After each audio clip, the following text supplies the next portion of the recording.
Le damos la bienvenida a Hernán Lester, que es economista, amigo de la casa. ¿Cómo andamos? ¿Bien? ¿Qué tal? ¿Cómo estás? Buenas noches. Gracias por venir.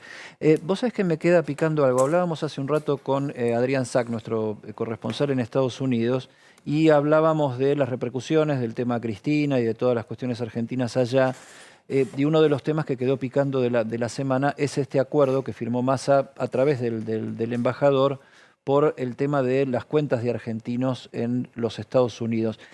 ¿Eso se espera que tenga y en qué tiempo una repercusión concreta hacia la economía argentina, el flujo de dólares, la recuperación de algo de esos ahorros para el país? Mira, lo que se está trabajando, tengo entendido que es un proyecto de exteriorización. ¿Qué significa esto? En realidad, el intercambio de información con Estados Unidos nos permite saber en Estados Unidos las cuentas que puede tener una persona, un residente argentino, ya sea de manera individual, ya sea a través de una sociedad o en un trust.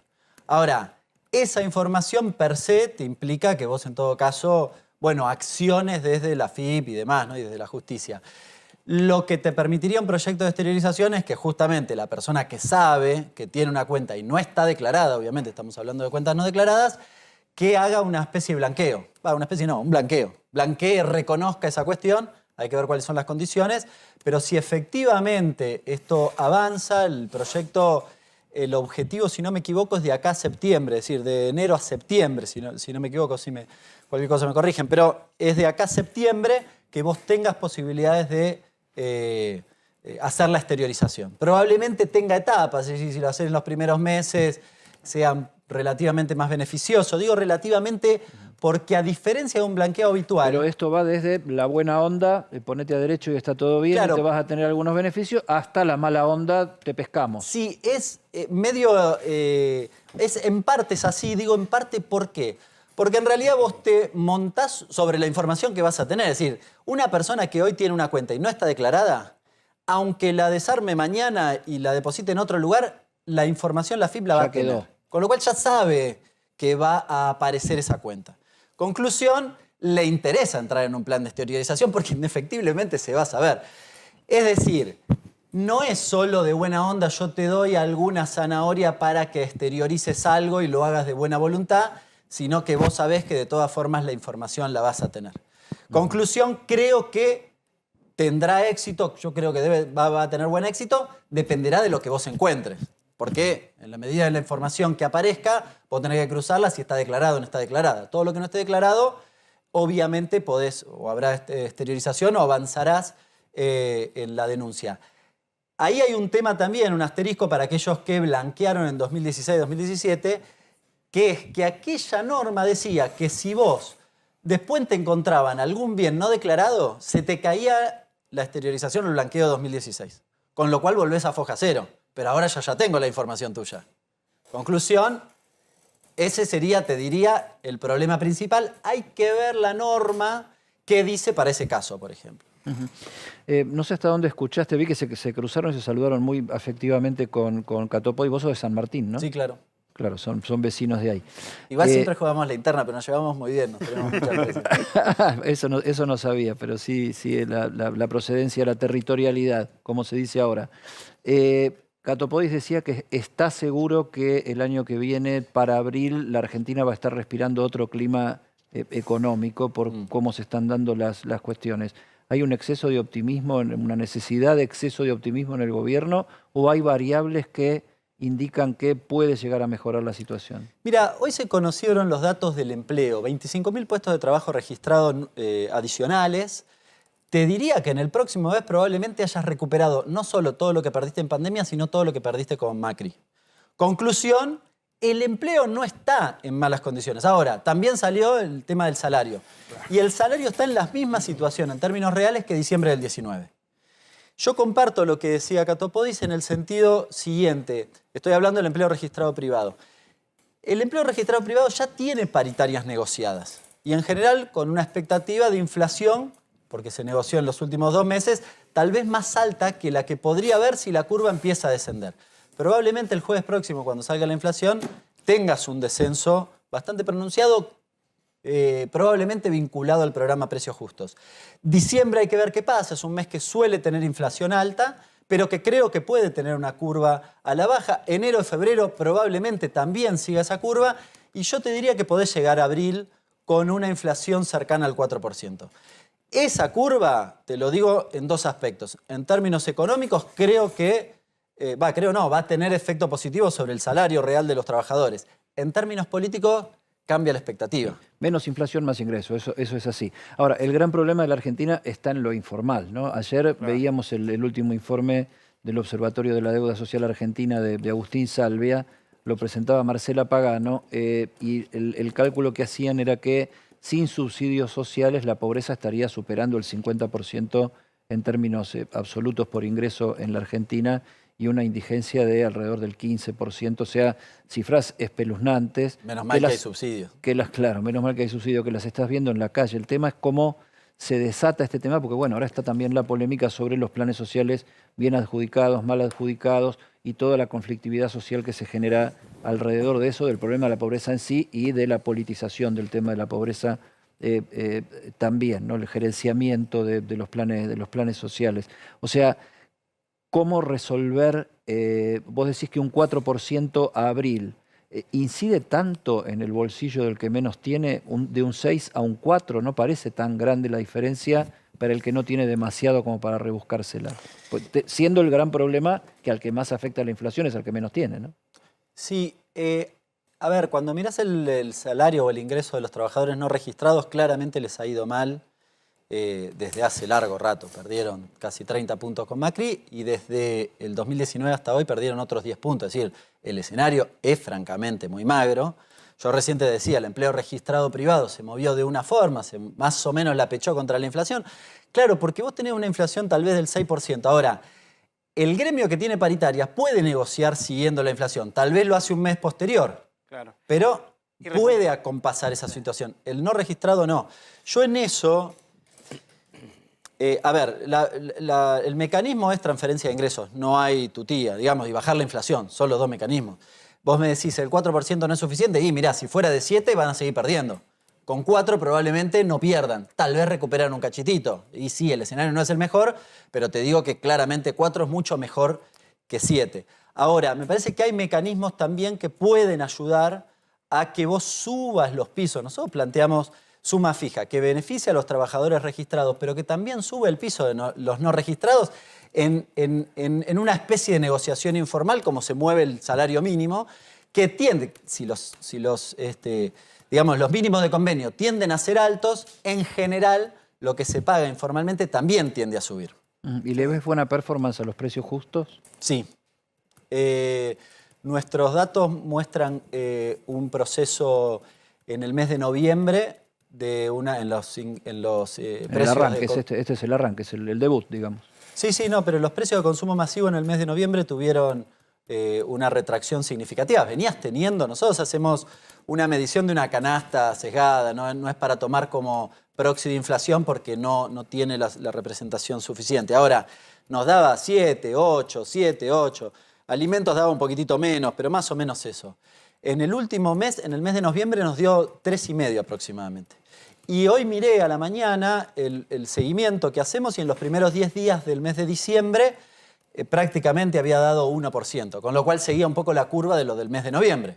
Conclusión, sí está teniendo efecto. No vas a encontrar que todos los productos de consumo masivo den 0, naturalmente, porque además el tope máximo es 4%, pero te diría que vas a tener un proceso de retracción de ese aumento. ¿Y eso va a ayudar a que la inflación no llegue a 100 y no supere 100? Porque ya hoy leía que varias consultoras privadas están recalculando eso y que no va a ser 3 cifras la inflación del año. Hoy salió el REM y dice 99. No, digo, un punto más, un punto menos. 99,90. Sí, claro. No, creo que da 99,1. No, viste los precios que te ponen 99,90 para no decir 100. Pero al margen, yo entiendo que ahí hay un umbral casi simbólico de decir cruzás la barrera del 100 y demás. Ahora, mi preocupación principal es que la curva vaya en descenso. Esto me parece que es el eje central. Porque y hoy ya la inflación del año es para atrás, digamos. El tema es ver para adelante que baje. Sí, por la cuestión de las expectativas, pero porque además dentro del precio, dentro de ese 7%, vos tenés una parte de inercia, pero también tenés otra parte de especulación y otra parte, si querés, de expectativa. Entonces, tenés que encarar justamente esas tres cuestiones. La inercia tal vez es la más difícil, pero las otras dos cuestiones me parece que el programa Precios Justos ayuda a que vos muestres una curva descendente y entonces yo cuando yo tengo un kiosco, por ejemplo, y al mes siguiente veo que la inflación está bajando, en general tengo la tendencia a remarcar menos que si veo que está subiendo. Es así de sencillo. Conclusión, no lo digo por los formadores de precios que tienen otro comportamiento. Ellos deciden antes remarcar, no es que están mirando el diario a ver cuánto aumentó o se fijan en la inflación para ver cuánto remarcan, ¿no? Ahí falló con los formadores, los llamados formadores de precios. Digo, ¿falló la política en estos años? ¿Por eso llegamos a este 100% de inflación? Bueno, ustedes saben, están hablando de una persona que hizo un programa, un plan para la Secretaría de Comercio que básicamente lo que planteaba es que había que tener una serie de regulaciones mucho más importantes, más significativas, entre otras cosas, que tuviera que ver con desenganchar los precios internacionales de los precios locales, una cosa que nos pegó mal a la Argentina, a la economía argentina, sobre todo con el conflicto bélico. Y después otras regulaciones que tienen que ver con una cosa que está sucediendo en la actualidad, que es que los márgenes de rentabilidad han aumentado de manera sustancial. Claro. Ahora, el salario no. Entonces tenés como dos velocidades. Y está muy bien que le vaya bien a las grandes empresas. Lo que pasa es que si vos querés poder comprar menos, en general cualquiera quisiera vivir en un país que al empresario le vaya bien produciendo, no remarcando, ¿no? Y esos 20 puntos que sea que se perdieron con Macri, 20 entre 20 y 30, ¿esos se recuperaron? No se recuperaron nunca. No. De nuevo. Apenas se empata al 2019.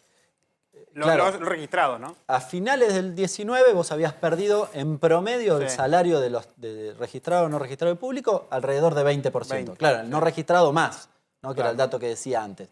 Ahora, de eso hasta hoy, el empleo registrado privado se mantuvo más o menos igual, estaba un poquitito por encima. Claro. El empleo público levemente por debajo y el no registrado claramente por debajo, 10 puntos por debajo. Con lo cual ahí tenés concentrado el problema. En el otro también, porque el problema del trabajador registrado que está mirando el otro lado y que tiene paritaria. ¿Cuál es el problema? Que siempre va de atrás. Siempre va de atrás. Y que además no recuperó nada de esos 20 puntos perdidos, ¿no? Vos hablabas recién, y los economistas hablan mucho del factor confianza, y la política también incorpora el factor confianza como una variable prácticamente de la economía. Vuelvo al estudio del Observatorio de la Deuda Social de Agustín Salvia, que presentaba Marcela ayer. Yo le señalaba a Salvia en la entrevista un punto de ese informe, que es el que habla de la situación anímica como variable, la situación anímica de la población como variable del análisis de la situación de pobreza en la Argentina.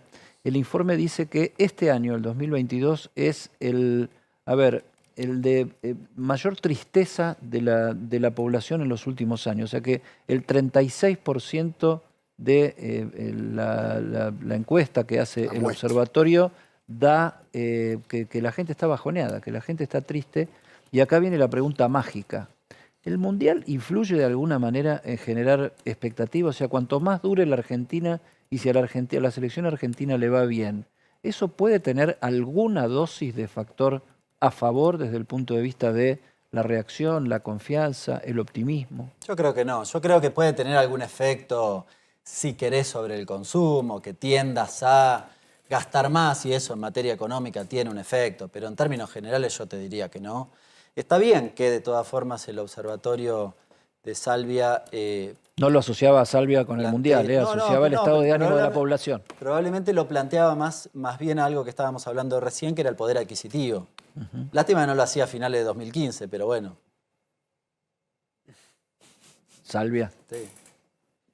Porque ahí hubiese encontrado los mayores niveles de felicidad porque básicamente el poder adquisitivo era más alto. Ajá. Pero bueno. Gran polémica había en aquel momento con el Observatorio de la Deuda Social por el tema INDEC, ¿no? Sí, la verdad que yo tengo serias críticas respecto de su medición de pobreza metodológica, que la verdad explicarlas en televisión es bastante difícil.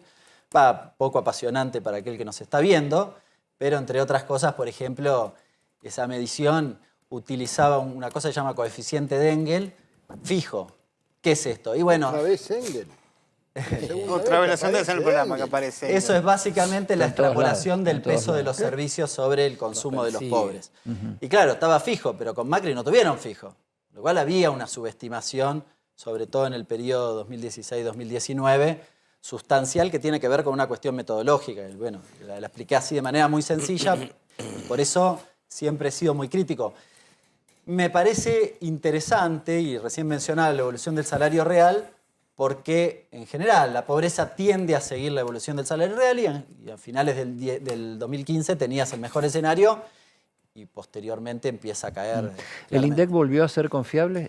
¿Son confiables las mediciones de hoy? O sea, los economistas utilizan el INDEC como una fuente valedera que te sirve como para tu panel de control importante. Sí, en general los datos nosotros los utilizábamos. Yo no escucho hoy críticas respecto de la dinámica o el funcionamiento del INDEC, así que me parece que sí. Después, los indicadores, son interpretables y después hay que entender también la metodología de los indicadores para saber qué te cuentan, porque algunos pretenden que los datos les digan cosas que no son. ¿No? Pero bueno, pero sí, me parece que sí. Hoy la verdad que nosotros no tenemos problema para publicar nuestros informes con la información que publica el INDEC, ¿no? Otra cosa que parece haber generado consenso, porque no genera grandes discusiones, es el tema de las paritarias. Ya casi que se estableció que vamos a una paritaria de revisión cada 3 meses. La última paritaria de esta semana fue la de la UOM, porque marca un poco la tendencia del sector industrial, y fue de un 110%. Y en esas paritarias suele ponerse una expectativa inflacionaria hacia adelante y no estaría indicando una baja. ¿Se está calculando la paritaria para atrás para recuperar o va a tener una incidencia en lo que suceda para adelante? Si no me equivoco, la paritaria de la UOM va de abril a abril. O sea, ese 115 es de abril del año pasado a abril del año próximo. Hay que ver cuánto es la inflación finalmente. ¿Bien? De nuevo, un poco lo que decía antes. Si la curva tiende a descender, la inflación en ese mismo periodo puede ser, supongamos, del orden del 90%, supongamos. Bueno, ese gremio, la UOM, va a haber ganado poder adquisitivo. Esto es un poco lo que decía recién. Ahora, si la inflación tiende a subir, ese gremio probablemente emparde contra la inflación en un gremio que evidentemente negoció bien, porque 115 no es una mala negociación, naturalmente. Ahora, la evolución de la inflación va a determinar si ese gremio, el gremio más importante del sector industrial, logra recuperar poder adquisitivo o no logra recuperar poder adquisitivo. A mí me parece que sí va a lograrlo. Bien, todavía falta, no solo diciembre, faltan 4 meses, 5 meses en total para poder sacar conclusiones. Ahora, si efectivamente, tal como dice el ministro de Economía, en abril vos tenés una inflación del orden, supongamos, del 4% y esa curva tiende a ser en el periodo abril-abril 90, 85%, bueno, el sector metalúrgico le va a haber ido bastante bien en su negociación paritaria. Última, la nueva versión del dólar soja es para ponerse optimista, es un parche. No, el equipo económico entiendo que lo tenía agendado para hacer en enero y exclusivamente adelantaron los tiempos y ahí es una medida, yo lo he mencionado en otras oportunidades, es una medida que beneficia a un sector que no le va mal, que le va muy bien, con lo cual en algún punto suele o uno podría tildarla de contradictoria. Ahora, no es menos cierto que vos necesitas dólares, ¿bien? Con lo cual lo necesitaste en el soja 1 y lo necesitas en el soja 2. Bueno, porque eso es donde te aprieta el zapato y porque además, si efectivamente vos no tenés dólares y terminás generando o se genera una devaluación, el problema es que los pagan los trabajadores, por ejemplo, de la UOM, porque su paritaria va a quedar debajo de la inflación. Conclusión, tenés que evitarla y para evitarla necesitas dólares. Con lo cual, a los datos a la fecha de hoy dan cuenta de una evolución muy exitosa similar al del soja 1. Así que entiendo que digamos, más allá de esta controversia que recién mencionaba, creo que es una política que va a tener éxito. ¿Sí? Último pronóstico, Argentina, Países Bajos. No, vamos a ganar, ¿cómo? No se dice así tan efusivamente, no se dice. Me preocupa quién juega y demás, y los lesionados, y hay una especie de seguimiento minuto tras minuto, pero bueno. Bien. Un gran equipo. Hernán Lecher, muchísimas gracias una vez más por estar en Para que Sepas. Un placer. Gracias por venir.